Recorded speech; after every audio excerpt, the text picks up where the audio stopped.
For me as an entrepreneur, the hardest decision has been when you pivot, you let people go.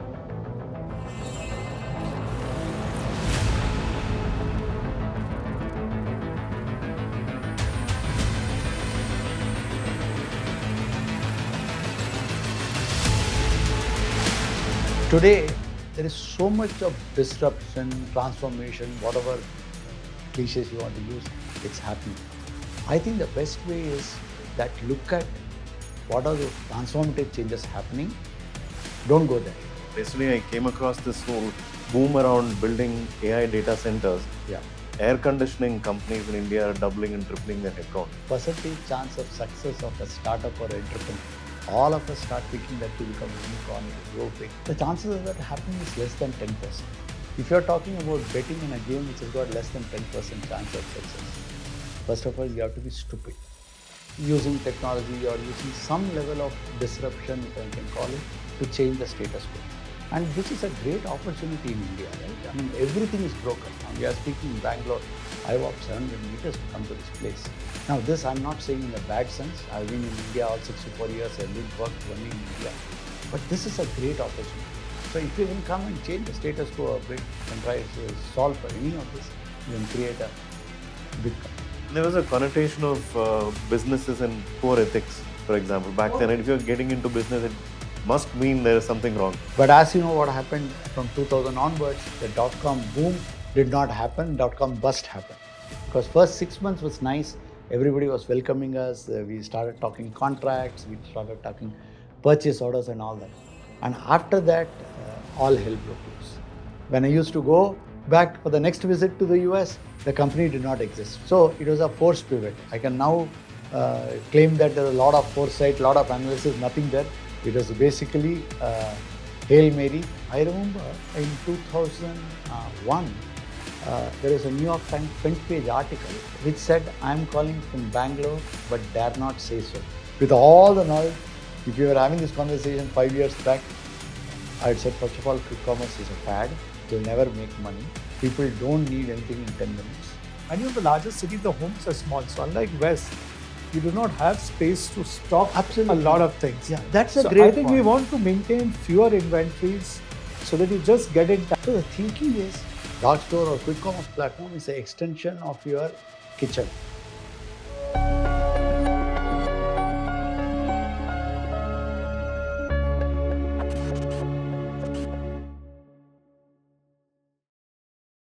So here is another episode of Clearing the Blur. And before we start the topical discussion, we have a rapid fire round for you.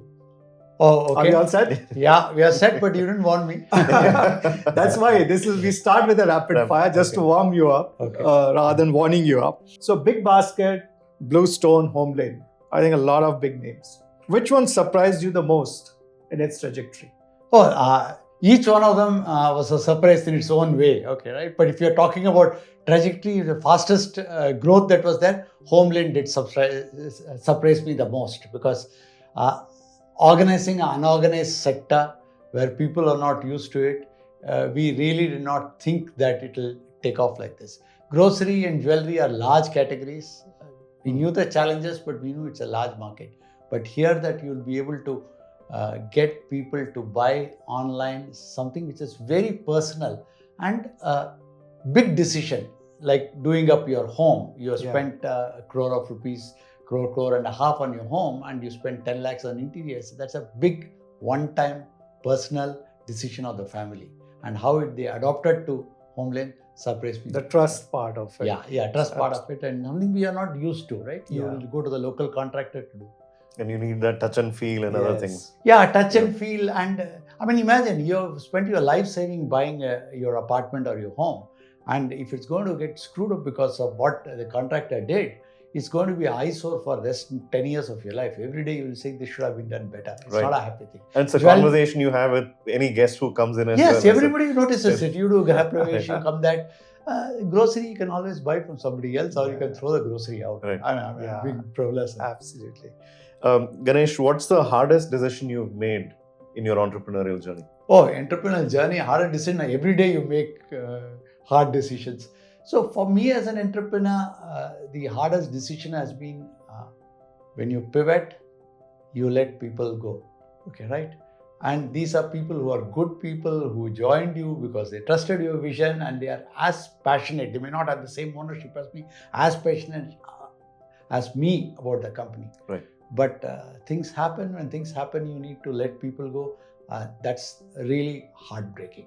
Right. And I mean, Lehman Brothers happened in Tutor Vista. We had to cut the workforce size to 1/3. Oh my. Okay, overnight. Yeah. Okay. But fortunately, effect was not bad. We are able to hire a good part of the people back. Okay, right? So it is not that. But really, my heart goes out to those people who, despite being let go, said this is the right decision. Not one person complained, criticized, or questioned. Okay, right? And we have been through this multiple times in multiple companies, restructuring, letting people go, and that's the toughest thing. Yep. Okay. I used to be as smart and had as much hair as both of you.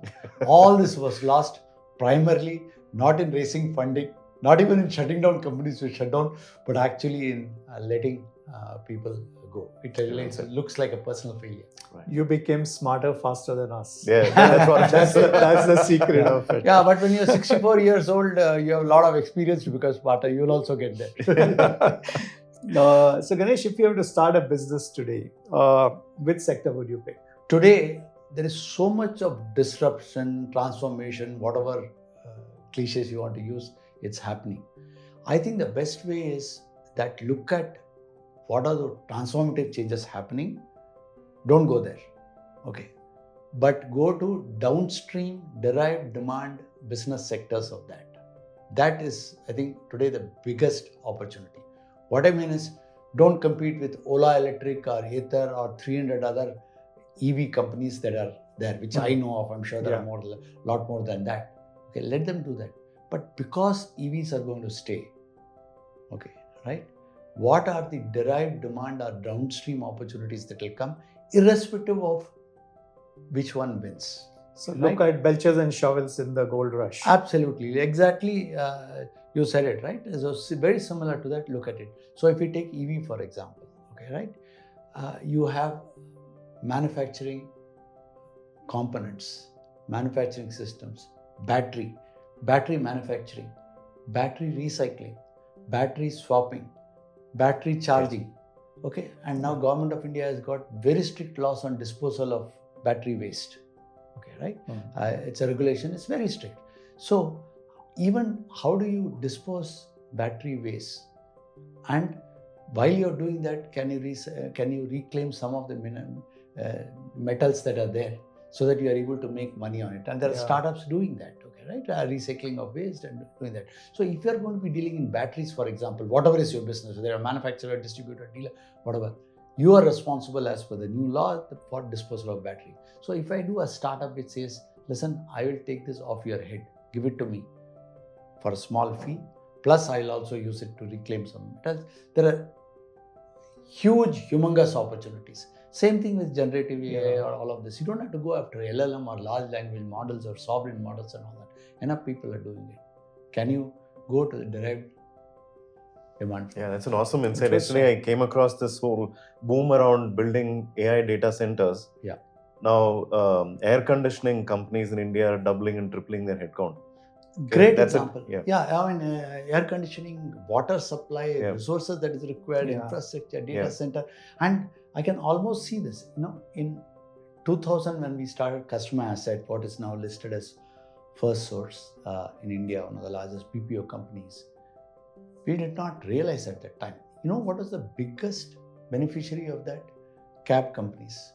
Because the BPO, unlike IT services, BPOs had to start work at 2 a.m. in the morning, 3 a.m. in the morning, 4 a.m. in the morning.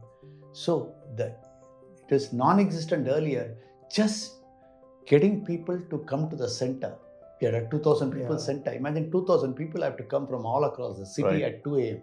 You can't do it by public transport. You have to have this. So the cab companies phenomenally grow. Similarly, food companies. Yeah. When they come at 2 a.m., at 4 a.m. or 5 a.m., which shop is open? They can't go out, right? Yeah. And then you need to. So the derived industries phenomenal to come. And real estate also. One of the reasons for real estate boom in Bangalore, I think, is because of the office space wanted by IT services, BPOs, and GCCs opening up. Yes. And what you said about infrastructure and AI is true. Yes.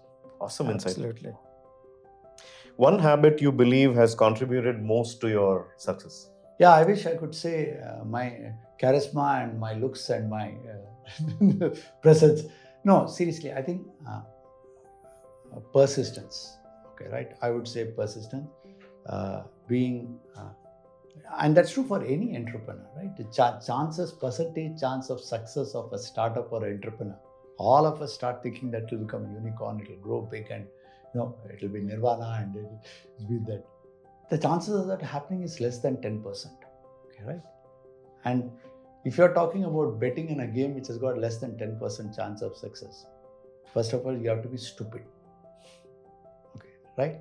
So, I think the key quality is you have to be passionate about the idea, and you have to be stupid enough to believe that it will work with less than 10% probability. Be hungry, be foolish. Be hungry, be foolish. And I mean, I see opportunity almost everywhere. Okay, right? The problem is to hold yourself in stick and don't jump into it. I think that has been the key. I love the fact that things that do not exist, can I create something? It doesn't have to be innovative. It doesn't have to be rocket science. I mean, and none of my companies are. Okay, right? But they all do very boring, non-sexy, simple things, but using technology or using some level of disruption, if I can call it, to change the status quo. Right. And which is a great opportunity in India, right? Yeah. I mean, everything is broken. And we are speaking in Bangalore. I walked 700 meters to come to this place. It is not a straight walk.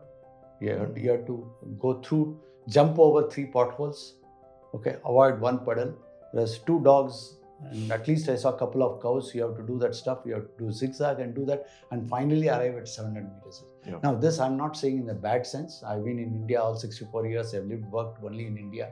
But this is a great opportunity. Right. Okay, right? So if you can come and change the status quo a bit, you can try to solve for any of this, you can create a big company. Awesome. So parallel entrepreneurship, is it adrenaline rush or a controlled chaos? Yeah, I know that's a good question. See, 2011 when we sold my 4th serial venture, Tutor Vista to Pearson, and that was the 4th venture. Before that, it started 3, and Greenfield Ventures ran it as founder and CEO, and then sold it, started next one. Then he said it's becoming a bad habit, and I was turning 50. I said, what to do next? That's when this idea came up. Instead of serial entrepreneurship, we can do parallel entrepreneurship under the growth story platform. So that's how it came up. So it gives us some of the positives. It's almost like bringing up your grandchild. Okay, you get pleasures of raising a child without the responsibility or accountability of the same thing if you're a parent.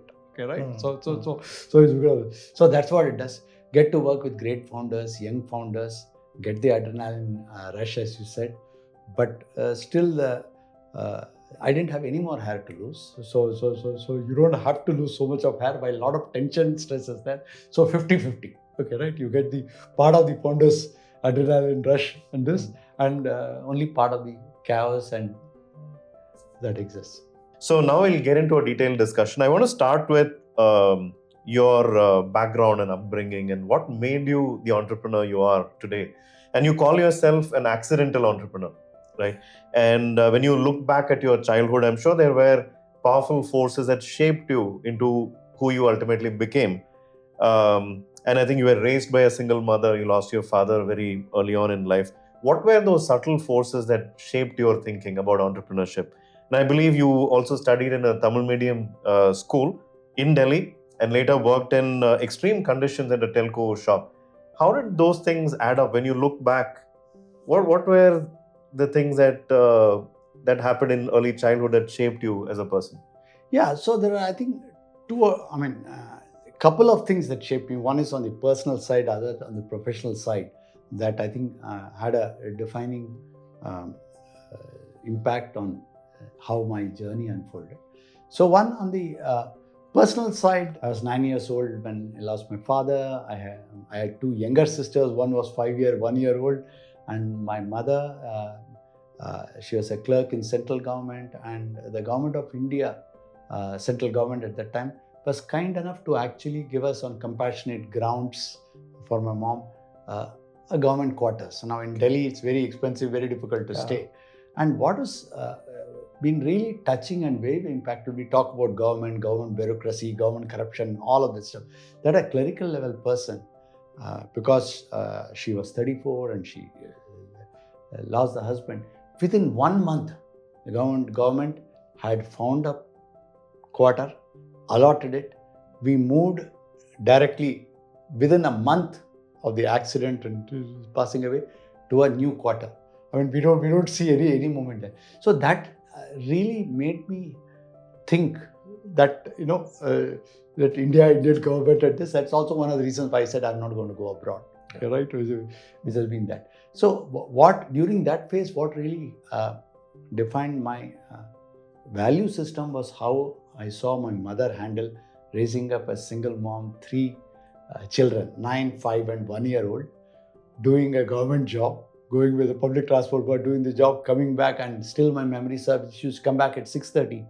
She will not even change her clothes. She will go directly into the kitchen because we're all waiting to do the stuff. So I think the sincerity and hard work and always smiling is something that I do. So the positive outlook despite whatever was wrong. And I've had my children, I know how difficult even with 2 parents to bring up a child. Okay, right? Imagine bringing up 3 children at that time. So that was one part of it. And so many of the value system, be it hard work, being grounded, being smiling, comes from my mom, and she has been my role model on the first side. The second aspect on the career side was I had joined after my engineering Tata Motors. I'm a mechanical engineer with specialists in automobiles. So at that time they said the best company there is Tata Motors. It was the best company, campus placement. I went to Jamshedpur. I wanted to be a very good mechanical engineer, automotive. It was nice. But Bihar, Jamshedpur, in summer, in the factory, full heat, and this is not today's factory. There's no air conditioning, nothing. Right. And as an engineer, you're not even supposed to sit. The workers have got a stool to sit. It's considered not done thing for an engineer to sit because they're officers and they're supposed to be on the feet. And that, from a person who has lived always at home and walked to a school, became terrible. They said, this life is not for me. Okay, right? It was not bad at all, but I has not noticed it. So then during the first year itself, I wrote IAS. I said, let me try and get out of this, at least do IAS. I did cost accounting. Okay, right? I passed one group of cost accounting and I wrote entrance for IIM, got into IIM and did that. So that is the first this one. But because I had worked in telco, which is a large private sector, it almost acted like government. I realized that large companies are not for me. I wanted to join a small company. So at IIM Calcutta, obviously, whatever companies come, we gave interviews. I got offers from Citibank and Hindustan Unilever. And there's a small company called HCL at that time. It was about 30 crores or something. My interview was directly with Shiv Nadar. That was a small company. So I joined HCL because at Delhi, and my mom was in Delhi. I had 2 younger sisters to get married, and Meena and I were getting married. So Delhi was fine. So I said, joined Delhi. I think that was the defining moment that got me into entrepreneurship. Otherwise, in my whole generations on both sides, there were no entrepreneurs. We all come from a family of teachers and lecturers and or pandits or prohits. So we came from that background. That HCL was a defining experience because HCL at the time was small, was entrepreneurial. That's a nice way of putting it. The actual thing was there was no systems or process. Now, as a 24-year-old, I worked in HCL, took decisions. I was allowed to take decisions in the chaos, and the decisions worked. That gave me huge confidence 5 years that if I can take decision work, why can't I do it for myself? Right. It's a very entrepreneurial company, Ajay Chaudhary, Arjun Malhotra, Shiv Nadar, all of them. And that's how that nasha or addiction or fix came in. Okay, right? Never went away. Awesome. Great story.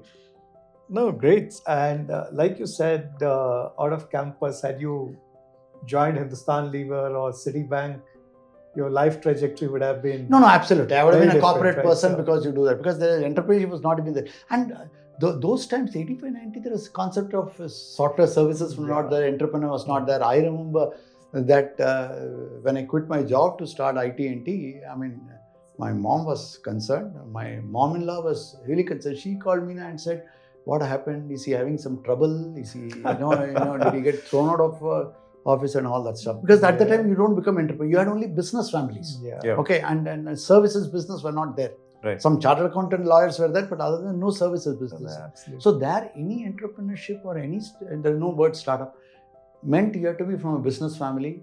You need to have a manufacturing license Raj, and which you need to have a plant. There needs to be a chimney. Okay, right? In that time, we started computer maintenance services business. Okay, right? Which was and there was a connotation of businesses and poor ethics, for example, back then. And if you're getting into business, it must mean there is something wrong. Yeah, and something wrong, or you had good connection, you got some backdoor this one, and you will be able to get some bank loan and this and that and all that stuff. All of it. That's why if you don't get a job, I mean, at the time, number 1 was government job, number 2 was PSU job, number 3 was jobs like Tata's or TVS or other large Birlas, large corporates. Then SMEs. Only if nothing is available, you'll be able to do that. And people used to look at it like that. I remember when my first business card that I made as an entrepreneur, okay, right, which is IT&T. It said K. Ganesh, CEO, within bracket, IIM Calcutta. Okay, right? Because so that the other person takes you seriously. That he's not a jobless fellow, unemployed and unemployable who has printed a card and saying that I'm the...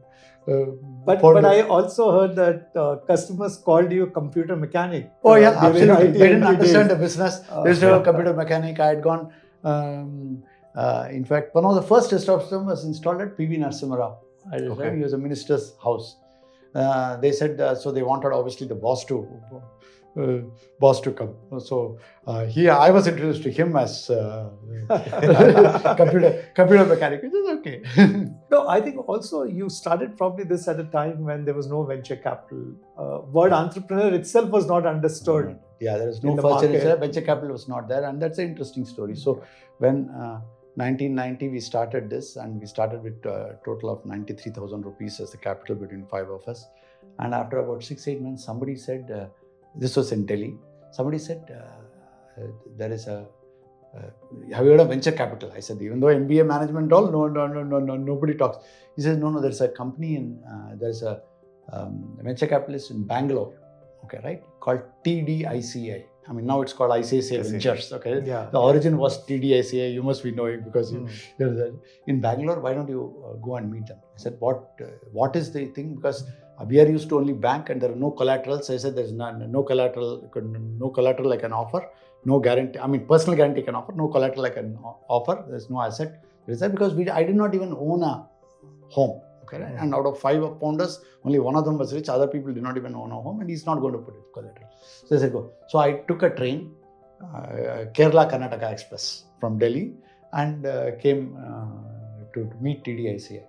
And that is when I met G. Sabarinathan, who was a professor at IIM Bangalore and he just retired, and who was TDICI, and Kiran Nadkarni. Both of them explained the entire venture capital to me. Okay, I did not understand it. But they said, if you don't do well, we will have more of your company. I mean, that's a standard amount of value earn out, you do work. I understand it now. But at that time, it really spooked me. I said, listen, if I don't do well, not more of my company, you can have my entire company because I have to go and take up a job. Yeah. Okay. Oh, it's not like that. So that is the case. But it went off well. We bootstrapped it for 10 years. Okay, right? My second business when we started, we took venture capital. But what a journey. So your company Customer Asset survived the 2000 .com crash by pivoting from email support to real-time voice. So how did that pivot happen? So for all the entrepreneurs who are watching this show, what is your guidance on when to persevere and when to pivot? Do you have a playbook for it? Yeah. No, that's a great question. I get asked a lot of times because the chance of success even at the start are very, very low. Okay, you have to have passion. More importantly, stupid persistence that your idea will work. Otherwise, you can't give up too early. But beyond a point, you'll have to end up pivot. In our case, this actually was pretty simple. We started in 2000 when the dot-com boom was high. Yeah. And the idea was very simple, that internet will take over the world, email will take over the world. And if email takes over the world, and people will need support on email, and from India, on a dial-up, even on a dial-up line, asynchronously, you will be able to provide email support. And US-India time zone works beautifully, because by the time people finish their day in US, before they get up in the morning, during India time, we would have answered all the support emails and done that. And we did some basic research. It resonated very well. We got eVentures at that time to fund us $3 million on a full paper plan. So it was beautiful, because they also believed in it. It was a great validation, but money was important. We are all working. We are not made any money or monetized till then. So we didn't have any money to put in. We even needed a salary. We did take a salary, but eVentures was good. But as you know, what happened from 2000 onwards, the dot-com boom did not happen. Dot-com bust happened. And that was a challenge, because first 6 months was nice. Everybody was welcoming us. We started talking contracts. We started talking purchase orders and all that. And after that, all hell broke loose. Yeah. When I used to go back for the next visit to the US, the company did not exist. Forget about contract. The company did not exist. People did not exist. They were in trouble. All of that stuff. Now we had a situation where we have $2.5 million in the bank and no business model of email support for dot-com companies and startup. Dot-com companies were in trouble. Startup has shut up. So we had to actually change, saying that what else can we do? That is when the idea came that voice call center for established legacy traditional companies we can provide. Not for dot-coms, not for startups, because they are all in trouble. They will all shut down. So that is when we did a full pivot. It was a product pivot. It was a market pivot. It was all kinds of pivots that was possible. Yeah. Now that is very, very difficult for us, because now you have to sell to enterprise customers. Long gestation cycle. You know how much time the enterprises take. Long gestation cycle. You needed huge amount of infrastructure for voice. Yeah. Voice cannot be asynchronous. Voice has to be real time. When I speak, I need to answer. A telecom equipment is expensive. Lease line you have to get from the government, lease line on a yearly basis, which had upfront cost, routers. So it was a complete and full pivot. The only common thing was, can I use India resources for it? And it can't even be India time, because I have to do it at a time that is there. So it was a forced pivot. I can now claim that there was a lot of foresight, a lot of analysis, nothing there. It was basically Hail Mary.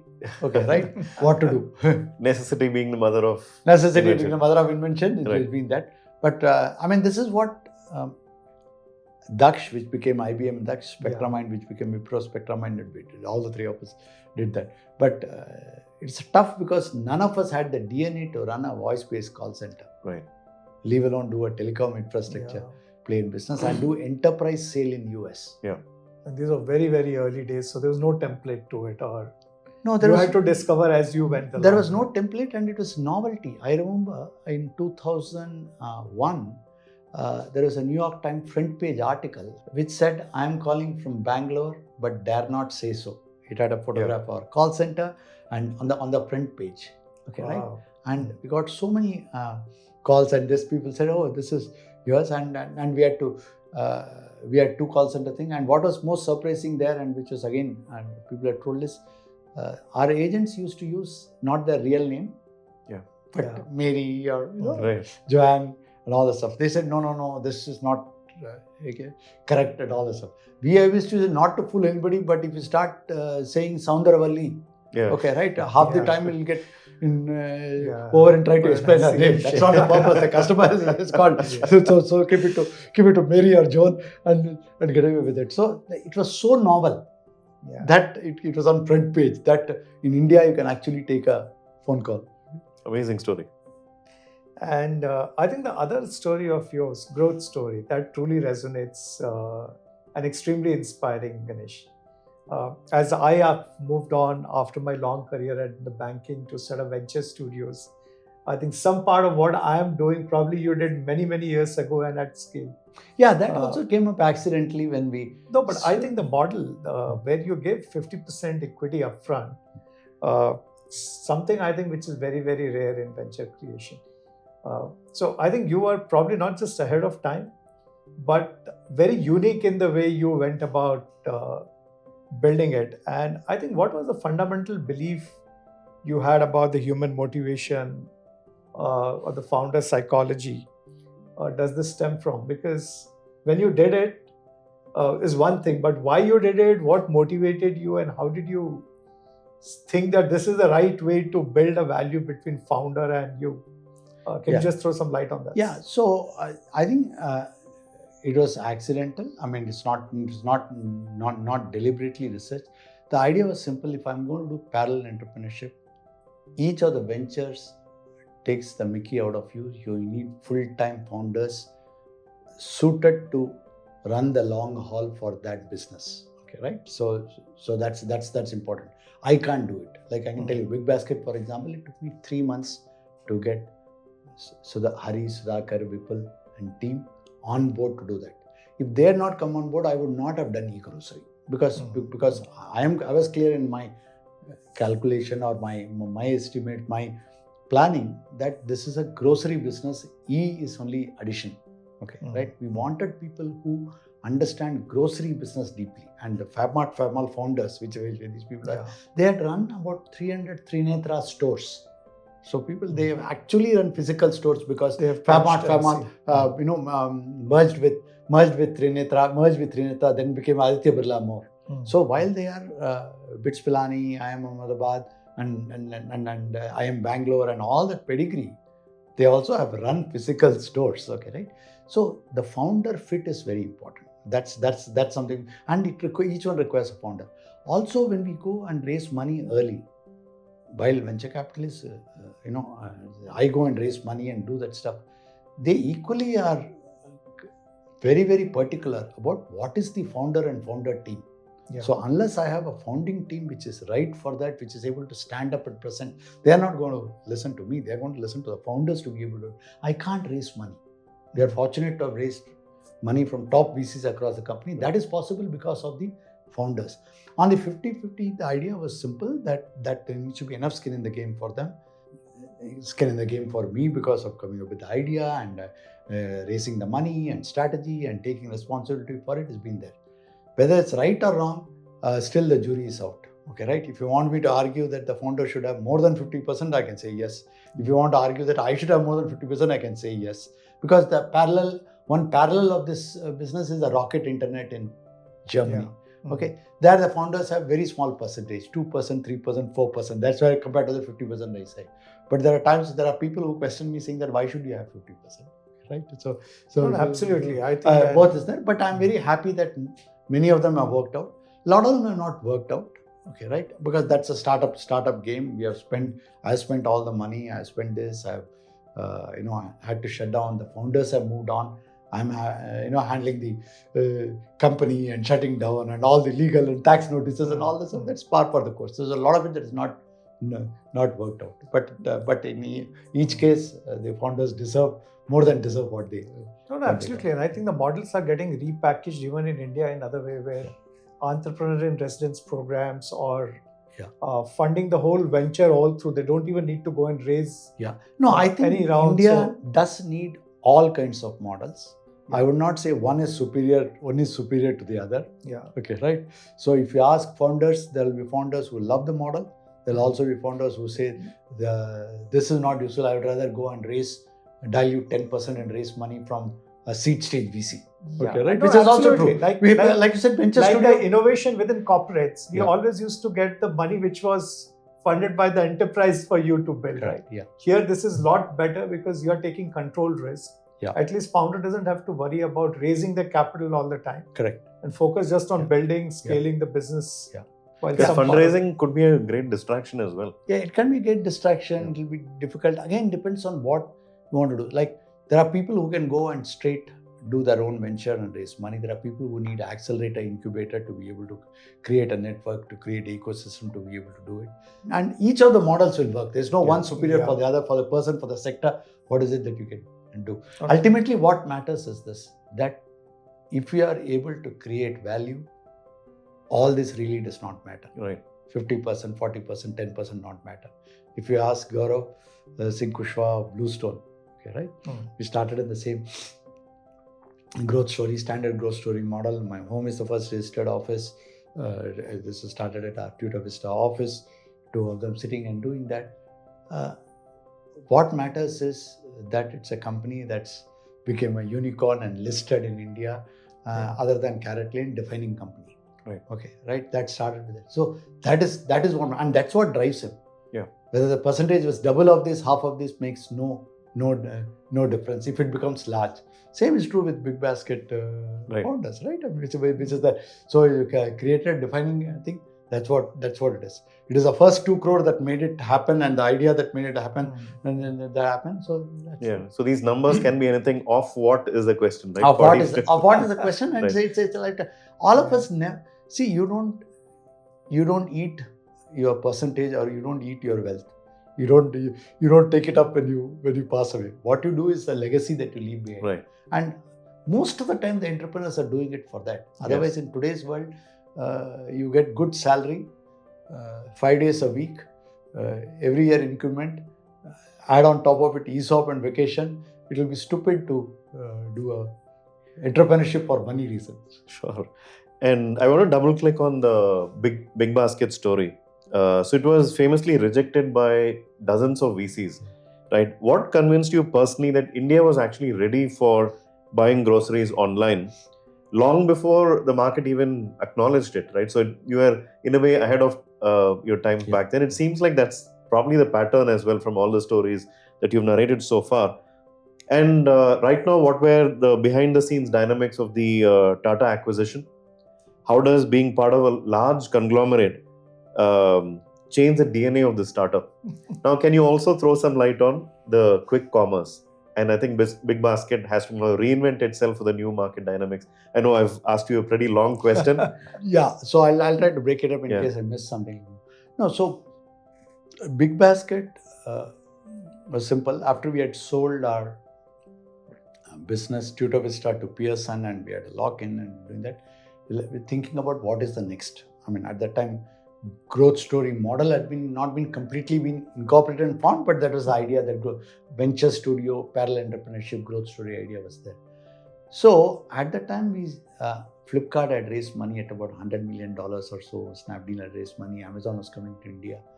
So we thought that horizontal e-commerce is already taken off. It's already oversaturated. We did not realize horizontal e-commerce will be this size and scale and all that stuff. So it was a wrong decision, but we said it's already spoken for. We can't start in e-commerce. And we've also seen in US, Amazon, for example, was disrupting Toys R Us. Okay, right? Diapers.com. Okay, right? Many of these things were getting shut down because Amazon decided to enter. So at the time, we saw the power of horizontal e-commerce or horizontal platform, that they could go into any category if they wish to, and it will be one more tab on Amazon website or this. So we said that is already spoken for, but Indian consumer has started adopting to buying online. He's got to the convenience of buying online. So we said, what are the sectors which Amazon or Flipkart are unlikely to enter? Are there niches which will not become one more tab on Amazon, Flipkart? Right. So we identified grocery, jewelry, furniture, fashion, okay, right? As categories which becomes difficult to get on tab on Amazon. Then we started doing research on it. That's how grocery, Bluestone, BigBasket came into the radar. HomeLane came into the radar. Furniture we did not do. We did talk, but then Urban Ladder got funded by. We were talking to Urban Ladder guys and got funded by Kalari. At the time, fashion we didn't start, okay, right? Because here we could start the other two. So the genesis was, if people are going to buy online, are comfortable buying online, why would they go through a broken experience for grocery? They will expect that also. That is the easy thought. Right. Thinking is easy. Thinking is easy. Like I said, then is to get the founders, all founders, it took 3 months to be able to do that stuff. But never realize so much of challenge will be there in funding. Because whenever we used to go and pitch, which I didn't know at the time, a standard answer used to be, have you looked at Webvan? Webvan in the US was the single biggest flame out of the .com bust. And the question was, if e-grocery does not work in US, how do you think in India, conservative India, it will work? And you ask anybody, we are used to touching the vegetable, feeling how soft it is, tomato. And if you have done okra or lady's finger or bindi, you break the edge of it to see whether it's kacha or pakka.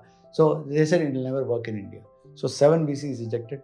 Finally, Ascent Capital, Raja Rajkumar, funded us. And that's an interesting story how he funded us. We were in a flight, Bombay to Bangalore. We were coming back. Both of us were sitting next to each other. Throughout the entire 1.5 hour flying time, they fastened the seat belts around. So we could not even go to the... So I obviously, I had nothing to lose. I took out my laptop. I opened it. I said, I want to show you this. So he looked at the pitch. It was a paper plan. Pitch. Okay, right? We are not started. I don't think we had even incorporated the company. Got an office, but he says, it's very interesting. But I can't fund it. They were a private equity firm. They have never written the first check.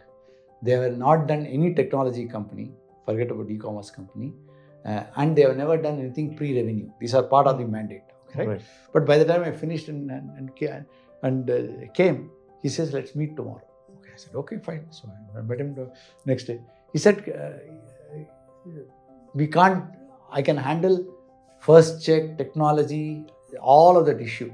But pre-revenue is hard-coded. I can't handle pre-revenue thing. Can you show some revenue? Okay. So I came back and discussed with Vipul, Sudhakar and Hari, saying that, listen, we are almost there. We should revenue. Then he said, what is the definition of revenue? How much revenue is a non-pre-revenue company? So I said, let me call Raja Rajkumar. He said, no, it's got to be revenue. It can't be that your mother and sister buys that can't be revenue. It's got to be, I have to show the operation. Then there was in Whitefield, there was one startup started by Avinay Chaudhary, which was doing e-grocery in very small, some 5-10 people startup. We decided to roll it up.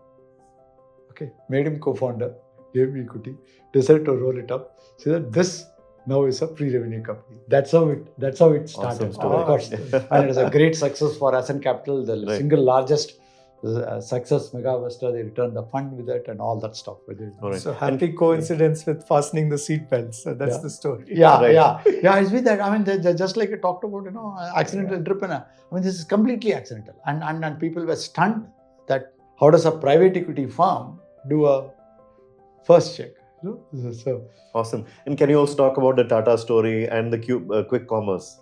Oh yeah, sure. So obviously we had scaled and holding Alibaba and holding had a stake in it. So we had a challenge when in the India-China thing took place.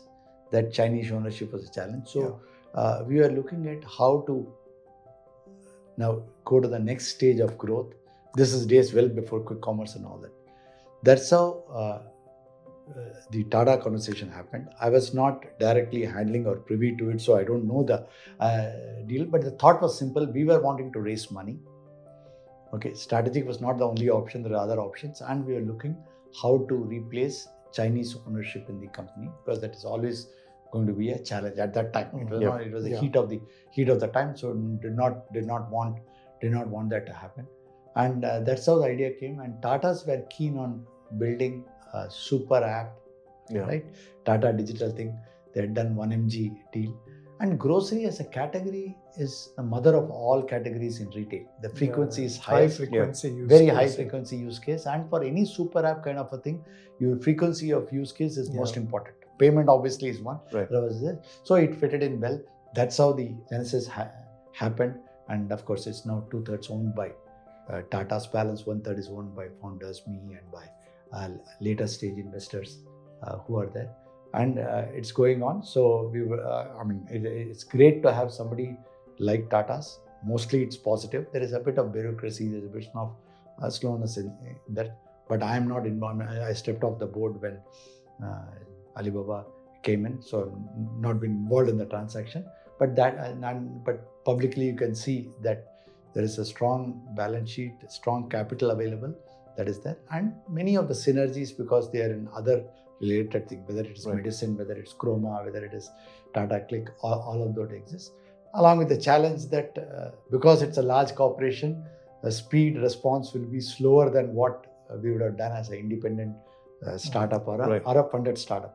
Now, coming to your quick commerce question, this is a tsunami, okay, right? This has taken everybody by surprise, okay, right? Including me. With all the knowledge, if you were having this conversation 5 years back, I'd said, first of all, quick commerce is a fad. It will never make money, okay, right? People don't need anything in 10 minutes, okay, right? And in today's traffic and today's age, 10 minutes and all, it's not going to happen. Even if you take 20 minutes, 10 minutes, plus people don't need it. And the use case for this, or ideal consumer profile for this, will be people who want some top-up purchases for grocery. Right. 90% of your purchase is planned purchase. 10% is top-up purchase. Suddenly the milk has run out, something has run out, you want to... Last minute thing. Last minute thing is 10%. A, it is too small segment of retail to focus on. B, it will never be profitable because your order value will be small. Delivery cost is the biggest cost. It will not be there. And if you are talking about 10 minutes, you can't even combine multiple orders. So if 4 people order, I can't even combine that. My delivery cost is split between 4 people because they will want in 10 minutes. Chances that in the same route, I'm able to get 4 people there. So there is no conceivable reason why quick commerce will ever work. Somebody will fund it. Okay, right? This is my considered view and judgment in this 5 years back. Today, you see, everything has been changed. Okay, Zepto has raised money, $7 billion. Blinkit, the entire Eternal or Zomato valuation is dependent upon on Blinkit. Flipkart and Amazon has got into it. BigBasket was a late mover, and now as with BB now is trying to catch up. You've got Swiggy, Instamart, and all of us, the world seems to want everything in 10 minutes. Nothing else happens in 10 minutes, but it's been there, which is really phenomenal. What is learnings I have from this, which is firstly my stupidity. The learnings I have from this, why it seems to be working now and why is the thing. Let's look at 2 or 3 things. Quick commerce. One, quick commerce has never worked anywhere in the world. That's right. Okay. It works in India for 3 reasons. One, here our labor costs are low. Because labor costs are low, okay, right? Delivery costs are low. So if you see as a percentage of order value, delivery cost vis-a-vis the total order value, India is the lowest. Right. Okay, right? In Europe and US, the delivery cost. That is one reason. Other reason is our population density is high. Unlike UK or unlike where the houses are distributed, high population density also delivery cost. Third, like I mentioned, India, so many problems, everything is broken. We don't have organized retail. Yeah. Look at US. US, you'll go to a Costco or Walmart, take your car, nice parking lot, huge, take a cart, go fill it up, bring the cart, wheel it in, go to your car, do this, leave the cart there and go. It's a weekly family ritual as well. Ritual as well, monthly purchase, and you will buy large packs, 12 rolls of toilet paper, 24 cans of Coke and all that stuff. We never do any of those. I mean, we can't carry it across potholes, across stairs to be able to do that stuff. It's just broken. So lack of awareness. So these 3 reasons have driven why quick commerce has worked. On the unit economics side, again, I've been thoroughly stunned and surprised. One, all the FMCGs and brands have started making special SKUs for quick commerce channel. Okay, right? So it's not just one more channel, it's a separate channel in itself. So if you look at any of the brands, the SKU size is different, the pricing is different, and all of this is different. 2, advertising revenue for quick commerce seems to have taken off. Yeah. Most of the digital advertising, a large portion has moved to quick commerce from all the other digital advertising channels. So that is giving a bigger flip. And now they are also doing their own brands. So I think I'm a convert now. So it seems to be. Absolutely. I think at my home now, we probably order 3 times a day. Yeah. That's become like that. And my maid, now she has become like just in time. She doesn't need to maintain any inventory. Yeah. All she has to do is she runs out a few things as and when. She knows it will come. So I think it's also about another thing I'll add to it. Probably a lot of places leave Bangalore homes. Maybe Bangalore homes are big. Many of the largest cities, the homes are small. So unlike West, you do not have space to stock a lot of things. Yeah, that's a great I think point. we want to maintain fewer inventories so that you just get in time when you need. I think in US or other places, you still have large refrigerators. People keep storing it for a reasonable period. So No, absolutely. That's a very valid point. I remember Even my in parents Bangalore- used to stock a lot of things for the year. Yeah. Pulses, grains. Yeah. And now in a here big bori or sack. that we used to- and now here it comes like anything you need, you just ask for it and you get it. No, that's a very interesting point that you have made, that today, even in Bangalore, by the way, the houses are small. One, the habit of buying in bulk is gone. Two, the cars are small and the houses are small that I'll be able to buy is there. So the thinking is, like what you said about your maid, the quick commerce, dark store or quick commerce platform is an extension of your kitchen. Yeah. Okay. Instead of fridge, if you had 4 bottles in fridge, today you need to have only 1 bottle because other bottle will come in 10 minutes. Same thing with storage with your cupboard. Your kitchen cupboard and your fridge is getting extended by Absolutely. the quick commerce While platform. during COVID, the reverse happened. Everybody was hoarding a lot of stuff because you were not sure whether you will get it when you need it. So if you can get your fruits and vegetables in 10 minutes, why would you want to use yesterday's thing in the fridge and use it today? Yeah. Because all that I have to do is get up in the morning and order. By the time I brush my teeth, vegetables. So that brings me to the next question, and very interesting, I think, what we just discussed. You, in your book, you wrote about in Mastering Disruption. You talk about subtle shift. While this is one shift you just mentioned, you probably didn't see it happen, but many other businesses that you have built, I think that was all because you saw there was a change in consumer behavior, where the customers would be, and you picked those trends to build your business. I think, what is that one massive subtle shift you are seeing today that can create or bring in similar disruption? No, I think consumer behavior change is the biggest shift that has happened. Okay, right? And we are seeing this affecting all across. One, very clearly, people are on their mobile. Okay, attention is on the mobile. The time spent on the mobile is skyrocketed.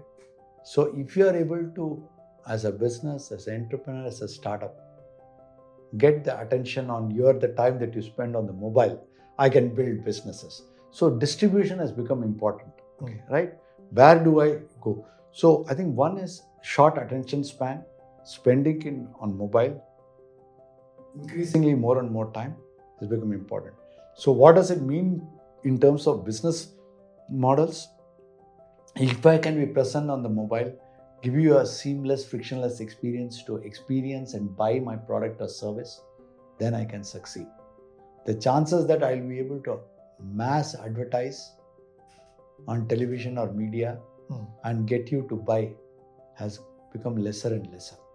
Today's Gen Z generation goes more by their peer group, goes by stories and purpose. So we are seeing in the D2C side lot of initiative on this. Take, for example, micro dramas. You must have heard of micro dramas. Yeah, the whole influencer economy, which is... Influencer economy, micro dramas, because people's attention span is short. Okay, right? So we are seeing that very, very, very strongly. And two is people are valuing a lot more experiences than products. Absolutely. Ownership is not becoming important.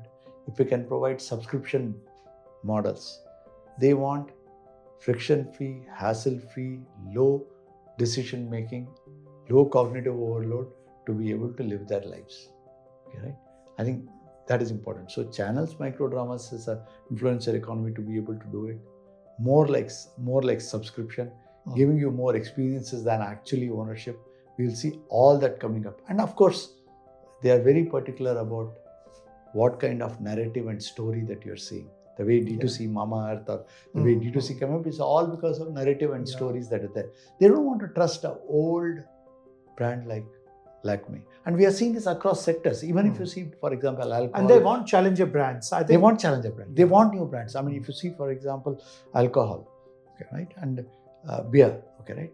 For traditionally, Kingfisher beer, world's best beer. I mean, until about 10 years back, when I used to go abroad, still I said, no Heineken, no Carlsberg, Kingfisher is the best. Today, my tastes have changed, but Gen Z and millennials, they don't want standard manufactured beer, however good it is. They're not saying it's bad, it's good. They want craft beer.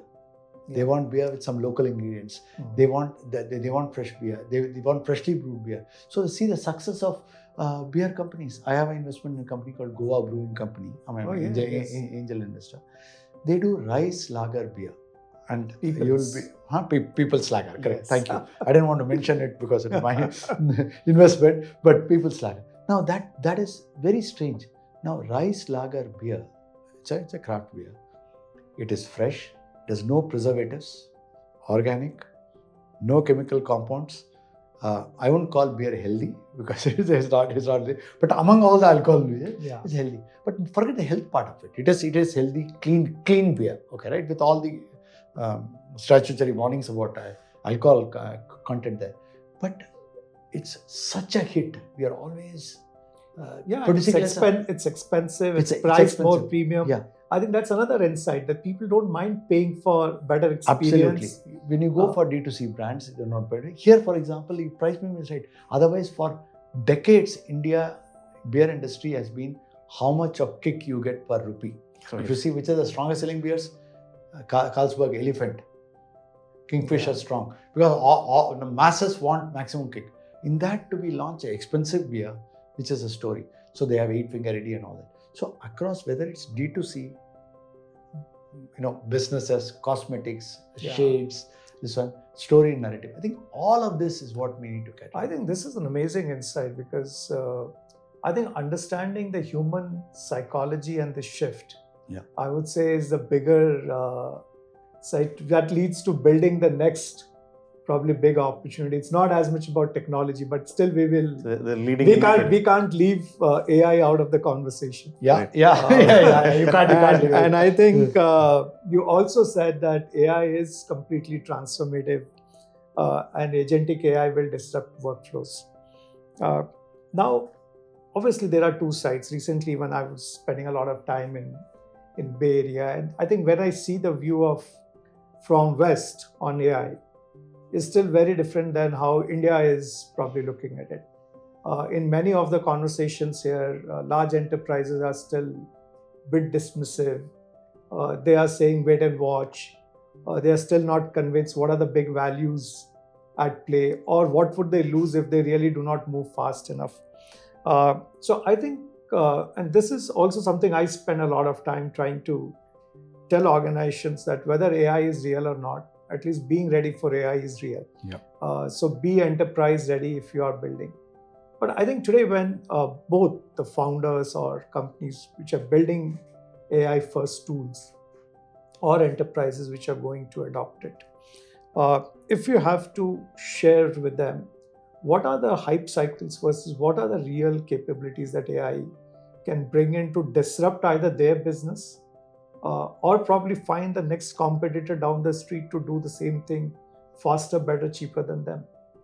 What would those be? See, again, I'm not the expert. I'm also learning a lot, because there's so much change happening in AI, right? That is difficult to catch up. And most of this is good, because it really gives an opportunity for new entrant, a young company, or a new startup entrepreneur to be able to capitalize on it, because so much is changing. So if I see, there are 3 broad way AI is being working, or you can do it. It is a very simplistic view. One is the simple chatbot or LLM or chat GPT, wherein you use it to get answers that you want. You want to do research, you get it, and all of those stuff, wherein you give a prompt and you get it. That is something which I think everybody today is using. Most of the people, our non-technology, they will use it for simple thing. It could be for getting some answers to some question. Either it's a student, you some answer to a summit, or you want to do, you query, you give a prompt, it will do some research on this. So that's the simplest and most often used. And unfortunately, 90% of even enterprises and all are trying to use it in that particular manner, that use this, get me this answer, get me this report, get me this from there.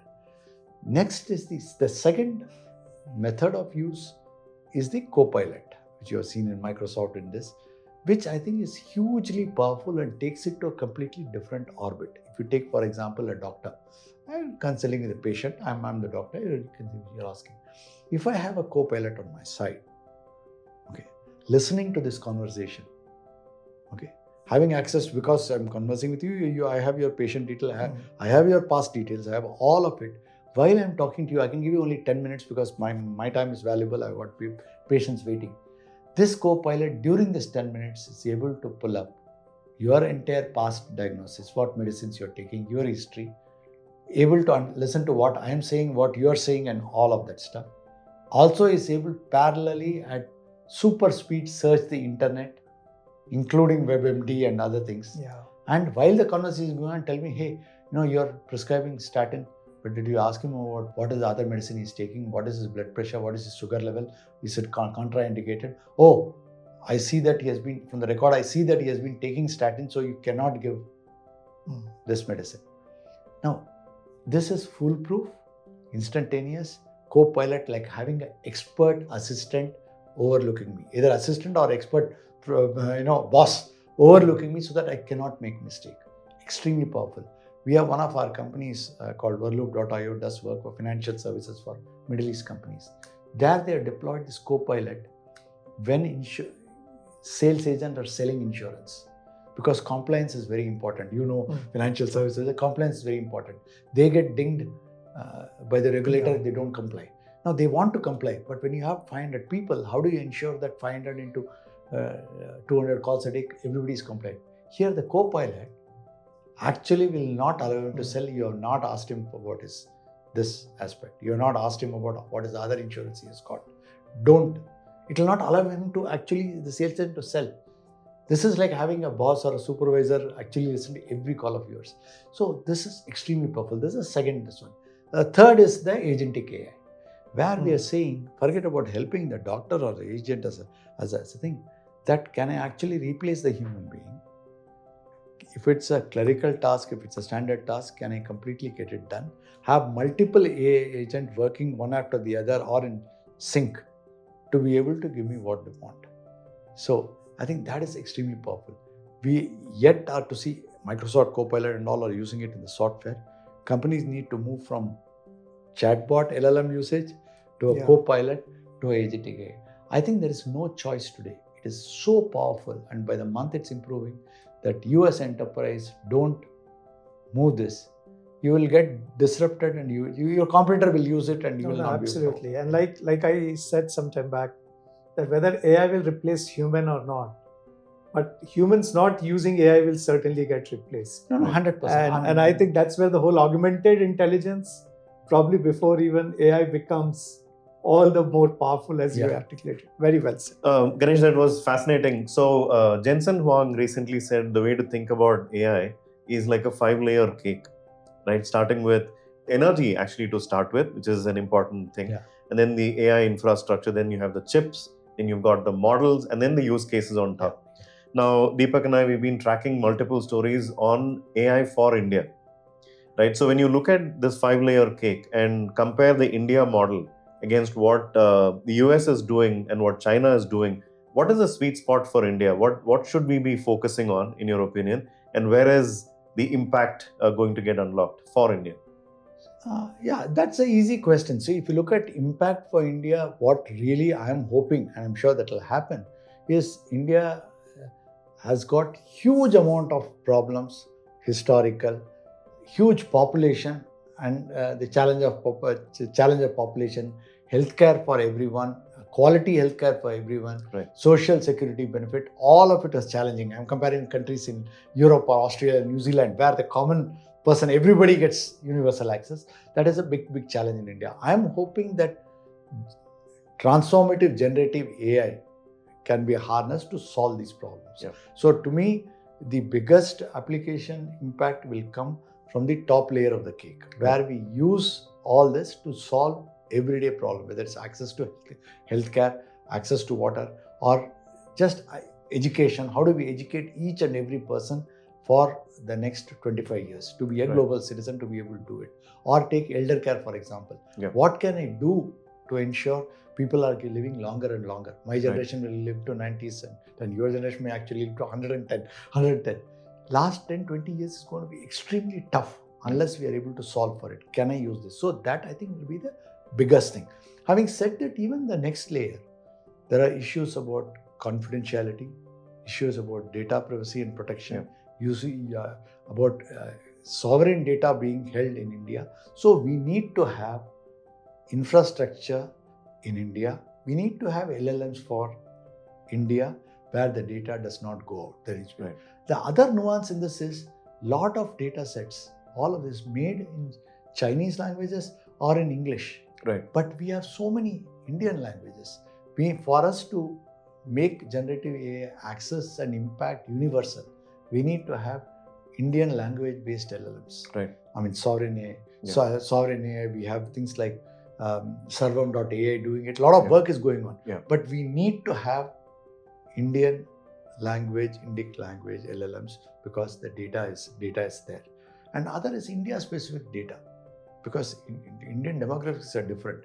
If you look at medicines that we are having today, they are all medicines which have been developed for the Western demographic, whereas the actual DNAs are different. Yeah. So how are we going to use Indian data sets so that the results that we get out of generative AI or LLMs are more tuned to us? So I would say across each of these sectors, we need to develop that. Happy to see that enough initiatives at least are being talked about and going on at early stages, including Indian language support is available for LLM today. Yeah. So I'm very, very happy. Obviously, to support all of this, whether it is water, electricity, infrastructure has to happen in India. So across all layers, I think we need to. Awesome. It's a great response. No, and I think India also has our own population scale problems which are unique to the Western world, right? Like we said, access to education, access to healthcare, even legal. I think with so many cases which are pending in the court. No, absolutely. I mean, it's a shame. I mean, 35 years will take before the dead. So I think we also need, like Rajiv rightly said, we need to think of our own indigenous way of solving problems for India. Rather than import some of the solutions and then use it. No, absolutely. I think our UPI and Aadhaar and other things have shown how to do it in India. So we have enough examples of coming up with our own, I would not call it jugaad, it sounds like a backward, but our own solutions to be able to solve for it. Right. As we wind up, here's my last question, and probably to a lot of founders watching us. We have many problems, like we said, which are unique to India. And today it doesn't need a large team and a lot of capital to start, as long as you know what is the next idea that can solve population scale problem. And there are many. I think it has also reduced in many ways the entry barrier. Absolutely. So I think today, if there are entrepreneurs who are thinking, building, they have an idea that they want to go about. Do you think that the entrepreneurship in an AI world will be more democratized, it will be more accessible? Or you think the bar will be higher because many more people can do that? So, I mean, if there are entrepreneurs watching it today, how should they think about it? Yeah, no, that's a great question. Yes, the barrier to entry has reduced because non-technology people can develop technology, that's one. And two, you can have single person companies. A lot of things that were taken months of research, you can get it immediately. Where you need to have 10 people working, you can have one coder working and do that stuff. So barrier to entry has reduced a lot. Therefore, it's important for people who are wanting to do startup entrepreneurship to see, do they really have a very strong right to win?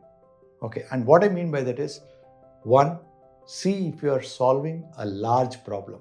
It should not be too niche because you cannot build a large company. So is the problem large? Okay. Two, is the pain point large? Is it a good to have or is it must have? For in India, people pay for strong pain points, and the cliche is they will pay for painkillers and not for supplements or vitamins. Okay, right? Large sector, very strong pain point. And the third thing is there money to be made? Okay. While there are businesses and models that are extremely succeeded where they do still lose money on a per order basis, those are rare. See if people will pay for money. Large sector, big pain point, money to be made. Look at these three things. Because the barrier to entry, as you mentioned, for various reasons has gone down substantially. You will have a lot more chance of success if you follow these three steps rather than jumping into it because barrier to entry is low. Ganesh, that was a fascinating conversation. You call yourself an accidental entrepreneur, but what I'm seeing is an inspiring entrepreneur. It's almost like a masterclass on entrepreneurship from your beginnings and how you've gone from strength to strength, learning from your experiences, both good and bad. And the way you're thinking big, your vision is big, and you're seeing some interconnectedness in everything. And the biggest takeaway for me is to focus on the derived demand. Don't get fascinated by the big headline story. Look at what's underneath that. Maybe that's the thing that I'm going to take away from this. Thank you so much for this fascinating conversation.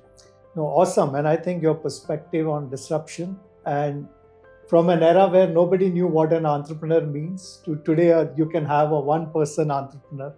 I think how times have changed and you have continued to stay connected. But I think very importantly, I found the human insights, figuring out what are the shifts. And I think once you understand the shift, it is a lot more about understanding human behavior and psychology. So great insights, Ganesh, and really appreciate this conversation that we had with you. Yeah, thank you. I really enjoyed the conversation. Just a disclosure, so a lot of it is actually accident only. Right. I've been very, very fortunate in many cases to be at the right place at the right time. While I claim full credit, it's purely accident. And also thanks to great people that we have worked with. I don't think there is any single way to build successful businesses.